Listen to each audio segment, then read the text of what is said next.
1970ஆம் ஆண்டு இரவு நேரம் தூத்துக்குடி துறைமுகத்திலிருந்து ஒரு பெரிய சரக்கு கப்பல் புறப்பட்டது.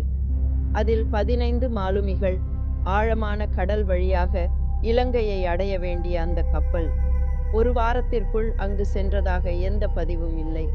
ஒரு மாதத்திற்கு பிறகு அந்த கப்பலின் பெயரே பயங்கர மர்மமாக மாறிவிட்டது. அது காணாமல் போனது. அந்த கப்பல் எங்கே? அந்த மாலுமிகள் என்ன ஆனார்கள்? இது ஒரு சாதாரண விபத்தா?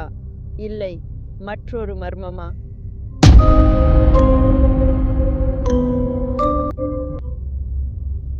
அந்த கப்பல் கடைசி முறையாக தொடர்பு கொண்டது இந்தியா இலங்கை கடல் எல்லையில் இருந்தபோது ரேடியோ சிக்னல் வந்தது.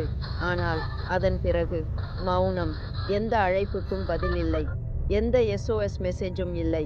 சில நாட்கள் கழித்து அந்த பகுதியில் ஒரு மீனவ கப்பல் சென்றபோது அவர்கள் ஒரு சத்தம் கேட்டதாக கூறினார்கள். கப்பல் தூரத்தில் சில விளக்குகள். ஆனால் சில நொடிகளில் அந்த விளக்குகள் மறைந்துவிட்டன. இந்த மர்மத்தை கண்டுபிடிக்க கடலோர காவல்துறை விசாரணை நடத்தினார்கள். ஆனால் ஒரு அதிர்ச்சியூட்டும் உண்மை வெளிவந்தது. கப்பலின் பெயர், அதன் சரக்கு விவரங்கள், மாலுமிகள் பற்றிய முழு தகவல்கள் வந்த வழியே இல்லை. இது உண்மையா?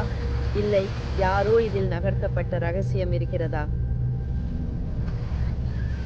சிலர் கூறினார்கள் கடல் கொள்ளையர்கள் கப்பலை பிடித்து பயணிகளை கடலில் வீசி அவர்களின் சரக்குகளை கொள்ளையடித்து விட்டார்கள்.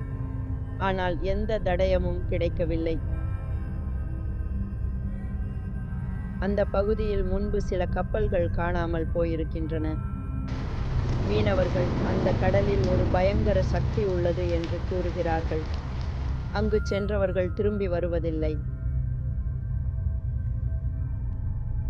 மற்றொரு வதந்தி என்னவென்றால், அந்த கப்பலில் மர்மமான அரசியல் ரீதியாக முக்கியமான பொருட்கள் இருந்ததாகவும் அதனால்தான் யாரோ அதை முழுவதுமாக மறைத்து விட்டதாகவும் பேசப்பட்டது. இன்று வரை அந்த கப்பலின் எந்த ஒரு துணி கூட கடலில் மிதந்து வந்தது இல்லை. எந்த ஒரு மாலுமியின் உடலும் கண்டுபிடிக்கப்படவில்லை. 55 ஆண்டுகளாக இது ஒரு தீர்க்கப்படாத மர்மமாகவே உள்ளது. இது கடல் கொள்ளையர்களின் வேலைதானா? இல்லை. இது சாதாரண விபத்தா? அல்லது தூத்துக்குடி கடலுக்கு கீழே இன்னும் நமக்கு தெரியாத ஏதோ ஒரு ரகசியம் உள்ளதா?